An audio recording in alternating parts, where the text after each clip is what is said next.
And I'll get into that a little bit more later on. So, go somewhere uncomfortable. How do you react when you're there at somewhere uncomfortable? Pick something that for you would be a new cultural experience. What were your first thoughts there? How aware were you of the details at that arrangement?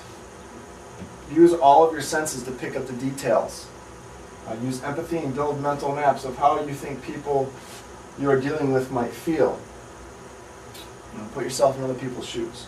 Think of yourself as a performer. What is your part in this engagement? And I put drum and bass example from Thomas and Inkson. That's a very good book. It's called Cultural Intelligence. That's what that last slide was about. Basically, the drum and bass experience example, he talks about he had an assignment to his students, and they had to write a report on an intercultural experience. One lady who was a mature lady went to a drum and bass, which is a rave type environment, and that was her intercultural experience.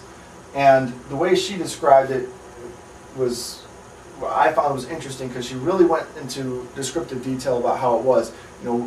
How did the music feel? How did the music sound like? What was the environment like? She talked about a whole bunch of details that really talked about her being uncomfortable in that environment, and what she did to operate there. And I think that's a really good example, because that's how you have to put yourself in a position like that, where you're going to be operating in a whole nother environment when you go to another country. So you're going to be uncomfortable. There's going to be times when you just don't get it. So being able to be comfortable being uncomfortable is a very good tool to have. You have to learn how to adapt, even though that you're going to have hard times. Figure it out. Figure out first take this step, and then that step, and then that step, and you'll start to get the pieces together and get a good understanding of what's going on. So that's a really good book. I'll definitely put a reference on that up. Saving face. Okay, it's President Obama, and he's with an Asian population there. Basically, saving face is very important in Asian cultures. There's an example in a book about how a manager who was operating in Asian culture was in a group setting, and his subordinate didn't perform the right task or did something wrong, and in the group setting the manager mentioned, pointed this mistake out and pointed this person out who made this mistake in front of the group.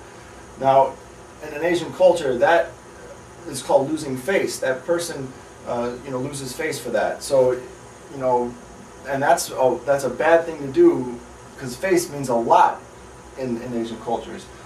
Your guangxi.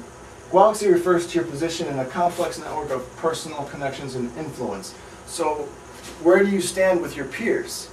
If you're losing face, you're losing power in your network. You're not going to be able to be as effective as you could be, because of something someone said or something someone did, and you get blamed for it. So when I say saving face, it actually means a lot more than that. It means what your position is and how you use your assets to your advantage, and basically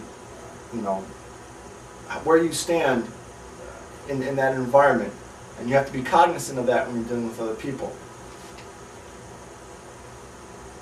So how do you remedy a situation? Seriously, try to add a bit of humor. You probably will mess up. Make the best of it. I put that here.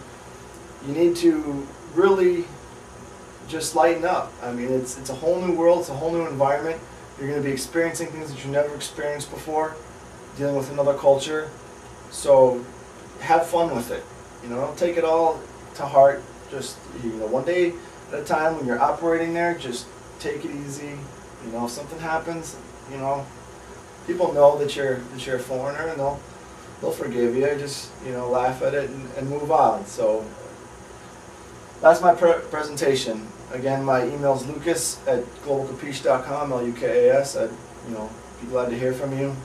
And next week's video will be up a little bit sooner. I'm going to try and get that up on Thursday. So Thank you for watching, and have a good day.